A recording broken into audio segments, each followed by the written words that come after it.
നമസ്കാരം. Ultimate life vision എന്ന ഈ ചാനലിലേക്ക് സ്വാഗതം. ലോകം കണ്ട ഏറ്റവും പ്രഗത്ഭയായ വനിതാ അത്ലീറ്റ് ഫ്ലോജോ അകാലത്തിൽ അപ്രതീക്ഷിതമായി സ്വർഗസ്ഥയായെങ്കിൽ ജനമനസ്സുകളിൽ അന്നും ഇന്നും അവർ അനശ്വരയായി തുടരുന്നു. അവരുടെ ഭൗതിക ശരീരം കാലിഫോർണിയയിലെ വളരെ പ്രൗഢമായ ഒരു ശ്മശാനത്തിൽ, എൽട്ടോറോ പാർക്ക് എന്നാണ് അതിൻ്റെ പേര്, 1896 സ്ഥാപിതമായ ഒരു ശ്മശാനമാണ്. അവിടെ അടക്കം ചെയ്തു. 1500 കൂടുതൽ ജനങ്ങൾ അതിൽ സംബന്ധിച്ചിരുന്നു എന്നുള്ളത് അമേരിക്കയെ സംബന്ധിച്ച് വലിയൊരു കാര്യമാണ്. കാരണം അവിടെ സാധാരണ ഇത്തരം ചടങ്ങുകളിൽ വളരെ അടുത്ത ആൾക്കാർ മാത്രമേ പങ്കെടുക്കാറുള്ളൂ.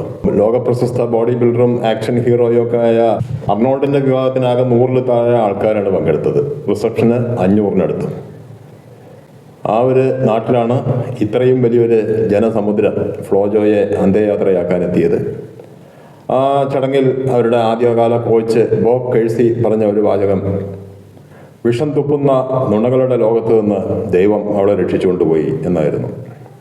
ഉത്തേജക വിവാദം കുറേ കാലം അവരെ പിന്തുടർന്നിരുന്നു. ടെസ്റ്റുകളിലെല്ലാം അവർ വിജയിച്ചെങ്കിലും പല അസൂയക്കാരും പറഞ്ഞ് പരത്തിയിരുന്നല്ലോ. പറഞ്ഞവർ പലരും പെട്ടു എന്നുള്ളത് വേറെ കാര്യം. ആ കാലഘട്ടത്തിൽ തന്നെ കാലിഫോർണിയയിൽ മിഷൻ വീഗോ എന്ന സ്ഥലത്ത് കാലിഫോർണിയ ഗവൺമെൻറ് ഒരു വലിയ പാർക്ക് നിർമ്മിച്ചുകൊണ്ടിരിക്കുകയായിരുന്നു.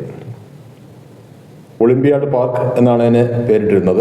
അതിൻ്റെ ഒരു പ്രധാന അട്രാക്ഷൻ 5 രീതിയിൽ ഡിസൈൻ ചെയ്ത ഗാർഡനുകൾ, 5 വ്യത്യസ്ത രീതിയിലുള്ള ഗാർഡനുകൾ, ഒളിമ്പിക്സിൻ്റെ 5 വളയങ്ങൾ സൂചിപ്പിക്കുന്ന രീതിയിലുള്ള ഗാർഡൻസ്.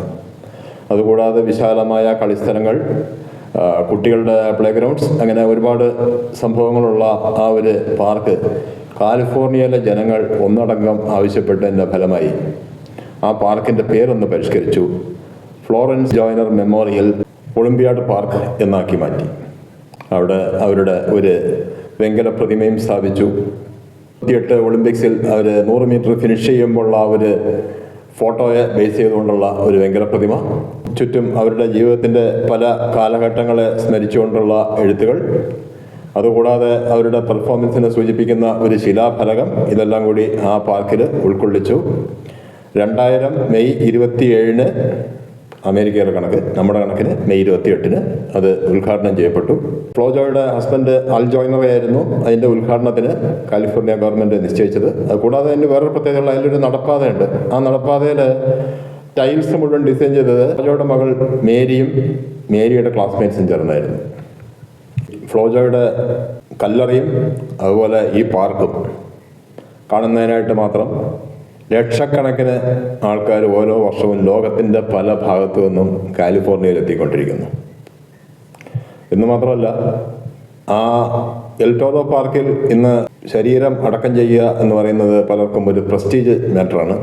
അതിനുവേണ്ടി നേരത്തെ കൂട്ടി പലരും അവിടെ സ്ഥലം ബുക്ക് ചെയ്യുന്നു. ഏറ്റവും ചുരുങ്ങിയ ഫീസ് $6000. പാർക്കിൽ ഈ ഗാർഡനുകൾ കൂടാതെ ഒരു വിശാലമായ ഫുട്ബോൾ സ്റ്റേഡിയവും പിന്നെ ഒരു ബാസ്കറ്റ്ബോൾ കോർട്ടും ഉണ്ട്. എല്ലാം ഇൻ്റർനാഷണൽ ലെവലിൽ സെറ്റ് ചെയ്തിരിക്കുന്ന പാർക്ക്. അത് വെൽ മെയിൻറ്റൈൻഡ് ആയിട്ട് ഇന്നും കാലിഫോർണിയ ഗവൺമെൻറ് കീപ്പ് ചെയ്തുകൊണ്ടിരിക്കുന്നു. ആ പ്രതിഭയുടെ സ്മരണയ്ക്ക് മുന്നിൽ നമിച്ചുകൊണ്ട് അവസാനിപ്പിക്കുന്നു. നമസ്കാരം.